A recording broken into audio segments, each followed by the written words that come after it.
নামাজ পড়ে না, তারা ফাহিশা কাজ থেকে দূরে থাকতে পারে না, তারা জেনা ব্যভিচারে লিপ্ত থাকে, গুনার কাজে লিপ্ত থাকে। আর যারা নামাজ পড়ে তারা জেনার কাজে লিপ্ত হয় না, ফাহিশা কাজ থেকে তারা দূরে থাকে। মুসলমান ভাইরা আমার, তাদের দ্বারা খারাপ কিছু হইতে পারে না, তারা ব্যভিচার করতে পারে না, জেনা করতে পারে না। আল্লাহর নবী বিশ্ব নবী অসুস্থ হয়ে গেছে, এমন এক পর্যায়ে পড়ে গেছে অসুস্থ। এরপর আল্লাহর নবী বিশ্ব নবী সাহাবায়ে কেরামের পিঠে ভর দিয়া দিয়া দিয়া নামাজ আদায় করতেছে। এরপরে এক ওয়াক্ত নামাজ কাজা করে নাই। মুসলমান ভাইরা আমার, আল্লাহর পয়গম্বরের প্রিয় সাহাবীর দিকে তাকায় দেখেন, খলিফাতুল মুসলিমিন হযরত ওমর রাদিয়াল্লাহু তাআলা আনহু নামাজের মধ্যে দাঁড়াইছেন। যুদ্ধের সময় যখন চলে আসি নামাজের মধ্যে দাঁড়াইছেন। কাফের মুশরিক বেঈমানেরা খলিফাতুল মুসলিমিন হযরত ওমরের পেটের মধ্যে ছুরি দিয়ে আঘাত করতেছে, নারী বুড়িগুলো জমিনের মধ্যে পড়ে যায়। এরপর নামাজ কাজা করে নাই, নামাজ ছেড়ে নাই। আমরা তো মুসলমানের সন্তান। ও মুসলমান ভাইরা আমার, নামাজ আমাদের কত বেলার নামাজ চলে গেল। জোহরের নামাজের জন্য আসলাম না, আসরের নামাজ পড়লাম না, 5 বেলার নামাজ পড়লাম না। এমন মুসলমান আছে আমরা জুমারও নামাজ পড়ি না। আমরা তো কাফের হয়ে গেলাম। এখন যদি অন্ধকার কবরে যদি চলে যাই, আপনার আমার কি অবস্থা হবে? কিয়ামতের ময়দানে আল্লাহর আদালতে কেমনে দাঁড়াইবা? ওই কবরের মধ্যে যদি চলে যাও, মুনকার আর নাকির যদি কবরের মধ্যে চলে আসে, যদি আমাদেরকে 3টা প্রশ্ন করা হয়, মান রব্বুকা, তোমার রব কে? ওমা দীনুকা, তোমার ধর্ম কি? ওমা নবিয়ুকা, তোমার নবী কে?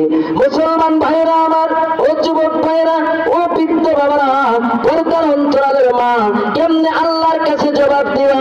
কেমনে মুনকার নাকিরের উত্তর দিবা? প্রশ্নের উত্তর দিবা? 3টা উত্তর তো দিতে পারবা না। আমার রব হলেন আল্লাহ, নবী হলেন মুহাম্মদুর রাসূলুল্লাহ সাল্লাল্লাহু আলাইহি ওয়াসাল্লাম, ধর্ম হলো আমার ইসলাম। কেমনে জবাব দিবা? দিতে পারবা না, কারণ তোমার মধ্যে নামাজ নাই, তোমার মধ্যে ইবাদত নাই, আল্লাহর গোলামি নাই। আমার আল্লাহ তো ইবাদত করার জন্যই পাঠাইলেন, কারণ এই দুনিয়াটা কিছুই না বাবা। এই দুনিয়াটা হলো একটা মুসাফিরখানা, এই দুনিয়াটা হলো একটা মুসাফিরখানা। ইয়া হাম সব মুসাফির হ্যায়, কোই আখির ঠিকানা, কোই আগে রওয়ানা হে, কোই পিছে রওয়ানা। এই দুনিয়াটা হলো একটা মুসাফিরখানা। এই মুসাফিরখানায় আল্লাহ রাব্বুল আলামিন আমাদেরকে কেন পাঠাইলেন? আল্লাহ তাআলা তাও জবাব দিয়া বলেন, আল্লাযী খালাকাল মাউতা ওয়াল হায়াতা লিয়াবলুয়াকুম আইয়ুকুম আহসানু আমালা। আল্লাহ বলে, বান্দা আমি আল্লাহ 2 কারণে দুনিয়ার জমিনে তোমাদেরকে পাঠিয়ে দিলাম, 2 কারণে দুনিয়ার জমিনে প্রেরণ করলাম। 1 নাম্বার হলো লিয়াবলুয়াকুম, আমি আল্লাহ তোমাদেরকে পরীক্ষা করার জন্য পাঠাইলাম বান্দা। আমি আল্লাহ তোমাদেরকে পরীক্ষা করবই করব বান্দা। এই পরীক্ষা থেকে তোমরা দূরে যাইতে পারবা না। আদম আলাইহিস সালাতু ওয়াস সালাম থেকে শুরু করে আমাদের নবী বিশ্ব নবী মুহাম্মদুর রাসূলুল্লাহ সাল্লাল্লাহু আলাইহি ওয়াসাল্লাম পর্যন্ত যত নবী দুনিয়াতে আসছিলেন, সমস্ত নবীকে আল্লাহ তাআলা পরীক্ষা করেছিলেন, কি করেন নাই? সাহাবায়ে কেরামদেরকে পরীক্ষা করেছেন, আম্বিয়ায়ে কেরামদেরকে পরীক্ষা করেছেন, শুহাদায়ে কেরামদেরকে পরীক্ষা করেছেন।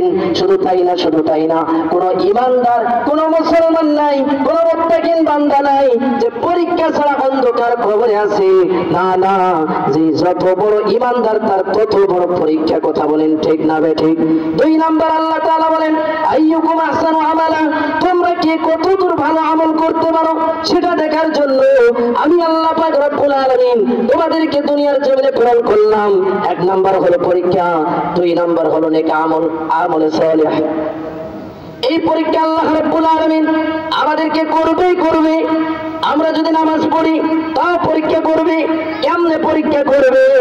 আল্লাহ ধনী বানায় পরীক্ষা করবে, সম্পদ দিয়ে পরীক্ষা করবে, আবার সম্পদ ছিনায়া আল্লাহ পরীক্ষা করবে।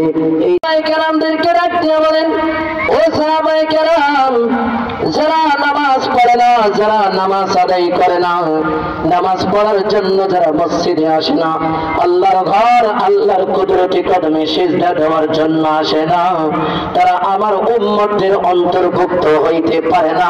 তারা কাফিরদের অন্তর্ভুক্ত, তারা মুনাফিকদের অন্তর্ভুক্ত, তারা কুফরিদের অন্তর্ভুক্ত।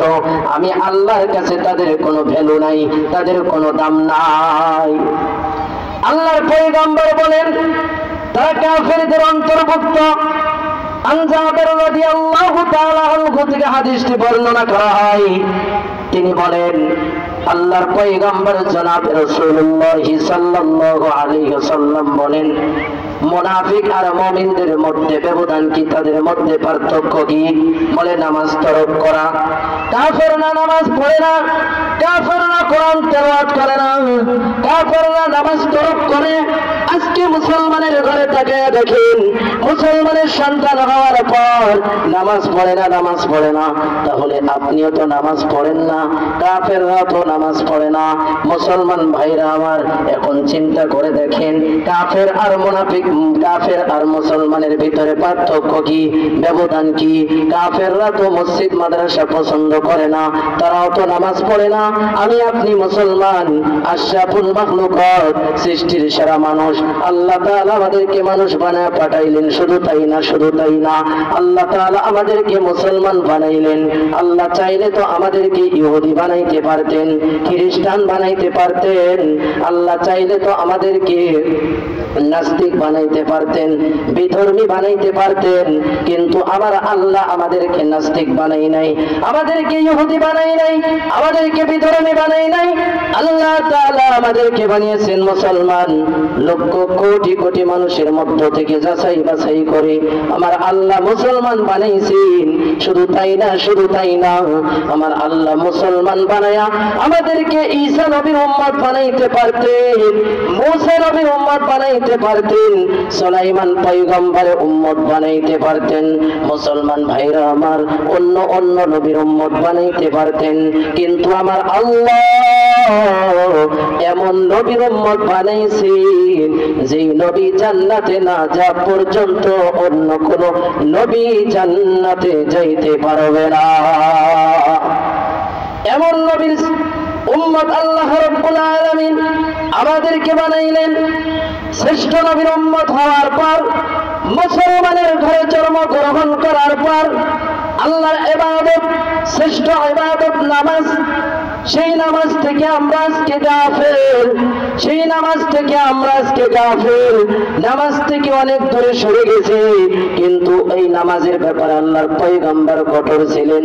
আল্লাহর পয়গম্বর বিশ্বনবী জনাব রাসূলুল্লাহ সাল্লাল্লাহু আলাইহি সাল্লাম, ইমামুল মুরসালিন, রাহমাতাল লিল আলামিন, দু জাহানের বাদশা নবী, সরকার দু আলম, কুল কায়নাতের নবী মুহাম্মদুর রাসূলুল্লাহ সাল্লাল্লাহু আলাইহি ওয়াসাল্লাম ইন্তিকালের পূর্বে আল্লাহর পয়গম্বর মৃত্যুর সঞ্জয় পড়ে গেছে। ইন্তিকালের পূর্বে, মৃত্যুর আগ মুহূর্তে আল্লাহর পয়গম্বর জনাব রাসূলুল্লাহ সাল্লাল্লাহু আলাইহি ওয়াসাল্লাম বলেন, জবান দিয়ে উচ্চারণ করতেছেন, আসসালাত আসসালাত আসসালাত ওয়া মা মালাকাত আইমানুকুম, নামাজ নামাজ নামাজ, নামাজের কথা তাকিদ করতেছেন, নামাজের কথা ইঙ্গিত করতেছেন। মুসলমান ভাইরা আমার, বারবার আল্লাহর পয়গম্বর নামাজের কথা বলতেছেন। আল্লাহর পয়গম্বর নিজের মেয়ের কথা বলেন নাই, আল্লাহর পয়গম্বর বাবার কথা বলেন নাই, মায়ের কথা বলেন নাই, আল্লাহর পয়গম্বর আত্মীয় স্বজনের কথা বলে নাই। মৃত্যুর আগ মুহূর্তে আল্লাহর পয়গম্বর বারবার বলতেছেন নামাজ নামাজ নামাজ। নামাজ এমন একটা ইবাদত, আজকে সমাজের মধ্যে তাকাইলে দেখা যায় নামাজের ব্যাপারে আমরা বেশি গাফেল। কথা বলেন ঠিক কিনা? ইসলামের 5টি খুঁটি আছে মুসলমান ভাইরা আমার, ইসলামের 5টি নীতি আছে, ইসলামের 5টি ভিত্তি আছে। আমরা অনেকেই জানি, আবার অনেকেই জানি না। ইসলামের 5টি নীতি, ইসলামের 5টি ভিত্তি আল্লাহর পয়গম্বর জনাব রাসূলুল্লাহ সাল্লাল্লাহু আলাইহি ওয়াসাল্লাম বলেন, বুনিয়াল ইসলামু আলা খামসি শাহাদাতি আল্লাহ ইলাহা ইল্লাল্লাহ ওয়া আন্না মুহাম্মাদুর রাসূলুল্লাহ ওয়া ইকামিস সালাহ ওয়া ইতাইজ যাকাত ওয়াল হজ্জ ওয়াস সাওমি রমাদান। ইসলামের 5টি ভিত্তি, ইসলামের 5টি খুঁটি আল্লাহর পয়গম্বর বর্ণনা করেন। আল্লাহর পয়গম্বর বলেন, এক নাম্বার হলো ঈমান, পরিশুদ্ধ ঈমান, যেই ঈমান দেখা যায় না, যেই ঈমান ছোঁয়া যায় না, ধরা যায় না। ঈমান কিন্তু ধরার জিনিস না, ঈমান কিন্তু ছোঁয়ার জিনিস না। ঈমান দেখা যাবে না, ঈমান অন্তরে বিশ্বাস স্থাপন করতে হবে। মুসলমান ভাইরা আমার, ঈমান আপনাকে অন্তরের মধ্যে ধারণ করতে হবে। ঈমান দেখা যায় না, বাকি চারটা জিনিস দেখা যায়। দুই নাম্বার হলো ইকামিস সালাহ, নামাজ কায়েম করতে হবে, নামাজ আদায় করতে হবে। তিন নাম্বার ওয়া ইতাইজ যাকাত, যাকাত আদায় করতে হবে। চার নাম্বার ওয়াল হজ্জি, হজ পালন করতে হবে। পাঁচ নাম্বার হলো সওম রমাদান, রমজান মাসে রোজা রাখতে হবে। এই ইসলামের পাঁচটি খুঁটির উপর দাঁড়িয়ে আছে। ইসলামের এই পাঁচটি খুঁটি, ঈমান হলো এমন একটা সম্পদ, যে সম্পদ দেখা যাবে না, ধরা যাবে না। বাকি চারটা ধরা যাবে, ছোঁয়া যাবে, দেখা যাবে। এই বাকি চারটার ভিতরে পাঁচ নাম্বার হলো রমজান মাসে রোজা। মুসলমান ভাইরা আমার, আল্লাহ পাক রব্বুল আলামিন বলে, বান্দা, রমজানের সময় যখন চলে আসি, তুমি যদি অসুস্থ হয়ে যাও, জরুরতের কারণে তুমি রমজান মাসে রোজা রাখতে পারো না, এমন একটা বালা মুসিবতের মধ্যে পড়ে গেছো, রমজান মাসে রোজা রাখতে পারবা না, এমন একটা তোমার জরুরত হয়ে গেছে, অসুস্থ হয়ে গেছো, রোগে আক্রান্ত হয়ে গেছো, আল্লাহ বলে, ইসলাম বলে তোমাকে রোজা রাখতে হবে না। ইসলাম বলে তোমাকে রোজা রাখতে হবে না, তুমি কাজা আদায় করবা। যদি ধনী হও তাহলে কাফারা দিবা, না হলে ফি দিবা। আর যদি গরিব হও কাজা আদায় করে দিবা। ইসলাম বলে রোজা রাখতে হবে না। ও মুসলমান ভাইরা আমার, এরপরে হজ, যদি তোমার সামর্থ্য থাকে, ইসলাম বলে তুমি হজ আদায় করো, হজ করা তোমার জন্য ফরজ। কিন্তু যদি তোমার সামর্থ্য না থাকে, যদি তোমার সামর্থ্য না থাকে, তুমি হজ আদায় করতে পারবে না। টাকা নাই, পয়সা নাই, বাড়ি গাড়ি নাই, সম্পদ নাই, হজ আদায় করতে পারবে না। ইসলাম বলে তোমাকে হজ আদায় করতে হবে না। যখন টাকা পয়সা হবে তুমি হজ আদায় করবা, আর না হলে মা বাবার খেদমত করে তুমি কবুল হজের সওয়াব পেয়ে যাইবা। সুবহানাল্লাহ। ইসলাম বলে হজ আদায় করতে হবে না। এই ব্যাপারে ইসলাম আপনাকে ছাড় দিয়েছে, রোজার ব্যাপারে ছাড় দিয়েছে। এরপরে যাকাত, বান্দা তোমার যদি সামর্থ্য থাকে তুমি যাকাত আদায় করতে পারবেন। টাকা পয়সা আছে, বাড়ি গাড়ি আছে, সম্পদ আছে, যাকাত আদায় করবেন। যদি গরিব হন, টাকা পয়সা না থাকি, যদি সম্পদ না থাকে, যাকাত আদায় করা লাগবে না। ইসলাম বলে তুমি যাকাত খাইতে পারবা, আদায় করা লাগবে না। কিন্তু ইসলাম বলে নামাজ এমন একটা ইবাদত, এই নামাজ যদি তোমার ছুটে যায়, জাহান্নাম ছাড়া তোমার কোনো উপায় নেই। মুসলমান ভাইরা আমার, অন্য গাড়ি পার হইতে পারবা, কিন্তু নামাজের ব্যাপারে আমার আল্লাহর আদালতে তোমার ছাড় নাই, তোমার ছাড় নাই। আল্লাহর পয়গম্বর যখন মেরাজে গেলেন আল্লাহর সাথে সাক্ষাৎ করার জন্য, আল্লাহ পাক রব্বুল আলামিন হাদিয়া স্বরূপ 50 ওয়াক্ত নামাজ আল্লাহর পয়গম্বরকে দিয়েছিলেন। আল্লাহর পয়গম্বর নামাজ নিয়ে আসতেছে, দুনিয়ার জমিনে আগমন করতেছে। পয়গম্বর মুসা আলাইহিস সালাতু ওয়াস সালামের সাথে সাক্ষাৎ হয়ে গেছে। এবার আল্লাহর পয়গম্বর মুসা ডাক দিয়ে বলে, ইয়া রাসূলুল্লাহ, ইয়া হাবিবাল্লাহ, আপনি আল্লাহর কাছে গিয়েছিলেন, আল্লাহ আপনাকে হাদিয়া স্বরূপ কি দিয়েছে? এবার আল্লাহর পয়গম্বর বলেন, আমাকে হাদিয়া স্বরূপ আল্লাহ রাজি হইয়া, খুশি হইয়া আমাকে 50 ওয়াক্ত নামাজ দিয়েছে আমার উম্মতের কল্যাণের জন্য। এবার আল্লাহর পয়গম্বর মুসা আলাইহিস সালাতু ওয়াস সালাম বলে, আমার উম্মতরা তো 2 ওয়াক্ত নামাজ পড়তে পারে না, আপনার উম্মতরা 50 ওয়াক্ত নামাজ কেমনে পড়বে? নামাজ কমায়া নিয়ে আসেন, আপনার উম্মতদের জন্য সম্ভব হবে না, পড়তে পারবে না। মুসলমান ভাইরা আবার এই কথা বলার পর আল্লাহর নবী, বিশ্ব নবী, কুল কায়নাতের নবী, ইমামুল মুরসালিন, রাহমাতাল লিল আলামিন, এবার আল্লাহর কাছে গেলেন, 5 ওয়াক্ত নামাজ কমাইলেন।